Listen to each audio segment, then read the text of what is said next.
Sir, आज आपके कार्यालय में एक परिवार आया सर, जो लगभग टूटने की कगार पे था। उम्मीदें खत्म हो चुकी थी।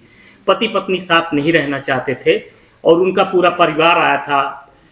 पत्नी का परिवार उसके साथ था कि वो भी नहीं तैयार थे।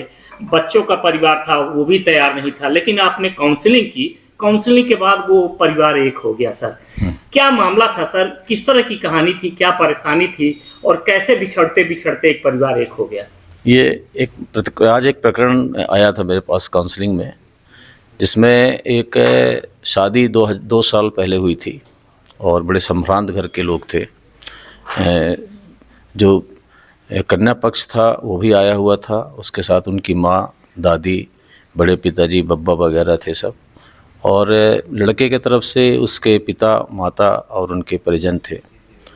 सबसे पहले काउंसलिंग एक दिन पूर्व में भी मैंने किया था, जिसमें उन लोगों को मैंने उनकी आत्मा को जागृत करने वाली बातें कही थी, आत्मचिंतन करने का मौका दिया था। इसके बाद मैंने आज उनको बुलाया था। सबसे पहले काउंसलिंग मैंने उसके पति से पूछा तो उसने कन्फेस किया कि उससे पूरी गलती हुई, इसके लिए वो क्षमा चाहता है अपने पत्नी से और उसके परिवार वालों से। दोनों के 2 जुड़वा बच्चे हैं, लगभग 10 महीने के आसपास के हैं। जिस तरह का आक्रोश था दोनों परिवारों के बीच में और पति पत्नी के बीच में, वो निश्चित तौर पे मतलब यदि अगर उसको कोई समझाइश न दी गई होती तो वो टूट जाते वो और ब्रेकअप की स्थिति में पहुंच चुके थे। फिर दोनों तरफ से हमने बातें की, उनको बहुत अच्छे से समझाया। भविष्य के लिए उनको जब बातें बताई गई, दोनों परिवार आपस में मिले। पति जो था उसने इस बात को कन्फेस किया कि ये मुझसे गलती हुई थी और मैं उसके लिए क्षमा चाहता हूँ। उसके बाद पत्नी जो थी वो भी आक्रोश में थी। कुछ ऐसी बातें थी जो वो चाहते थे कि आश्वस्त हों, जिसके कारण आगे का भविष्य उनका रहे, उसको भी लड़के वालों ने कन्फेस किया है और उनको पूरा करने की कोशिश करेंगे। लास्ट में मैंने पति से कहा कि जाओ मिठाई खिलाओ। मिठाई लेके आया, पति पत्नी ने मिठाई खाई। यहाँ पे उसके समधि मिलन हुआ यहाँ बहुत अच्छा, और एक बहुत अच्छा वातावरण, स्वस्थ वातावरण आज बना था यहाँ पे, जो मेरे द्वारा कराया गया। एक और प्रकरण भी आया था काउंसलिंग का। पति पत्नी के बीच का विवाद था। 1 साल पहले शादी हुई है। पति जो है वो टीचर था, लड़की भी पढ़ना चाहती थी, उसके पिता भी आए थे, लड़के के माता पिता भी आए थे। उसको भी मैंने समझाया है और आत्मचिंतन का मौका दे के 3-4 दिन के बाद मैंने बुलाया है। मुझे उम्मीद है कि ये वाला प्रकरण भी आपसी सामंजस्य से इसको हम मिलन कराएंगे और ये लगातार हमारा प्रयास इसका जारी रहता है। सर, ऐसा देखने में आता है कि पुलिसिंग जो होती है ज़्यादातर क्राइम से होती है। ज़्यादातर पोर्शन लूट, हत्या, डकैती, चोरी आदि आदि तरह से। पर ये सोशल पुलिसिंग सर, ये सामाजिक काम जो आपने किया, टूटे हुए जोड़े को मिलाने का, आपकी अनुभूति क्या है सर? आप इसको कैसे देखते हैं कि इस तरह के कामों को, चोरी, डकैती, लूट, हत्या के मामलों को देखते देखते ये सामाजिक निराकरण आपको कैसा लगा? इस पे क्या कहना चाहेंगे?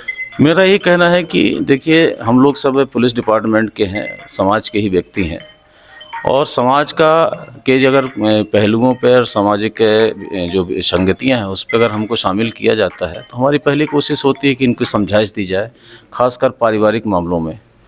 और ऐसी परिस्थिति में आज जो स्थिति थी वो कुछ इसी तरह का उदाहरण है।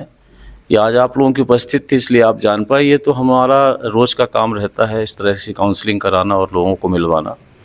और पुलिस का ये प्रयास रहता है कि कोई भी चीज़ यदि माता पिता या अपने लेवल पे अगर वो हो जाती है, उसके लिए कानून और न्यायालय ना जाना पड़े तो ज़्यादा बेहतर है। और आज के न्याय का भी और आज की जो व्यवस्था है, जो शासन तंत्र है, उसकी जो मंशा है वो यही है कि लोगों को न्याय मिलना चाहिए, मदद होनी चाहिए उनकी। न्यायालय की मंशा भी रहती है कि उनके यहाँ भी कम केसेस जाएं, ज़्यादातर मामले समझौते वाले रहते हैं तो किसी तरह सामाजिक रूप से निपटाए जाएं।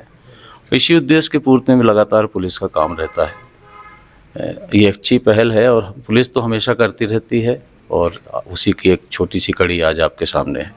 बहुत बहुत सर, एक घटना हुई है, सड़क एक्सीडेंट हुआ है, तो उसमें सर कितने लोगों की मौत हुई है, क्या पूरा मामला? अभी जो जानकारी मिली, बरी थाना क्षेत्र में मेन रोड की घटना है। उसमें एक बलकर के बारे में बताया जा रहा है, उसका टायर फटा था, अनियंत्रित हो गया था तो एक ऑटो से टकरा गया है। अभी जो जानकारी मिली उसमें 2 लोग, एक महिला एक बच्चे की मृत्यु की सूचना है। पुलिस तुरंत मौके में पहुंची थी, घायलों को हॉस्पिटल पहुंचाया है, अभी भी साथ में हैं। जो ज़्यादा घायल हैं उनको हॉस्पिटल भेजा जा रहा, वो रेफ़र किया जा रहा है और इसके संबंध में जो पुलिस कार्रवाई हो जारी है।